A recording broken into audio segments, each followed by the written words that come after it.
April 1981లో నా గురువర్యులు బాపూజీ అహ్మదాబాద్కు 3 రోజుల పర్యటనపై వచ్చారు. చుట్టుపక్కల గ్రామాలు, పట్టణాల నుండి వందల కొద్ది జనం అహ్మదాబాద్కు వచ్చి వారితో ధ్యానంలో పాల్గొన్నారు. రవాణా, ఆహారం, వసతి లాంటి ఇతర ఏర్పాట్లు చేయాల్సి వచ్చింది. అప్పుడు నేను ఫార్మసీ కాలేజీలో చదువుకుంటున్నాను. ఆ ఏర్పాట్లలో నేను కూడా ఒక వాలంటీర్ని. నేను చేయాల్సిన పని రవాణా ఏర్పాట్లు చూడటం. అంటే రైల్వే స్టేషన్, బస్ స్టాండు నుంచి జనాల్ని తీసుకురావటం, మళ్ళీ తీసుకువెళ్ళి దింపటం. దీంతో పాటు మామూలుగా వాలంటీర్లు చేసే ఇతర పనులు, పెద్దవాళ్లకు మందులు, చిన్నపిల్లలకు పాలు అందేలా చూడటంతో పాటు ధ్యాన మందిరంలో చివరి నిమిషం ఏర్పాట్లు కూడా చూడాల్సి వచ్చేది.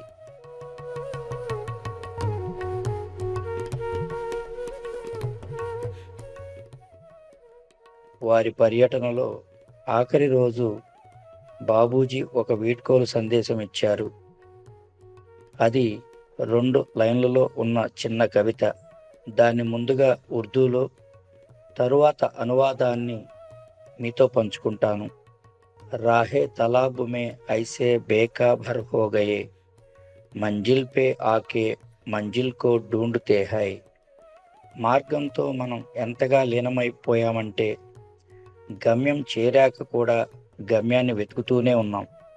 చిన్న చిన్న అల్పమైన వివరాల్లో లీనమై గమ్యంపై దృష్టిని కోల్పోవడం అనే సమస్యను ఈ కవిత స్పష్టం చేస్తుంది.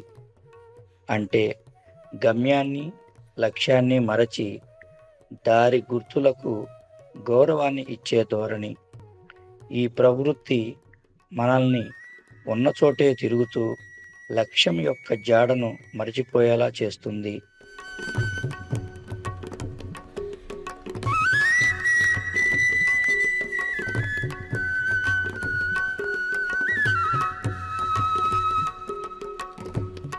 What is man? Hallucination of being.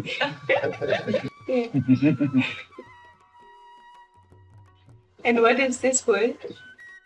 Easy way so that you may understand is the sensed object. Sense object. So world is always with you, but you should not be with the world. Mm-hmm. That's all. Only little changes needed. We have got firm belief that God is there, but it is not enough. We should try to be in God. Yes. A man asked me a question of that type. When God is within, why we should worship? I told him the same thing. He is within us, but we are not within him. For this purpose, meditation is needed. Yes.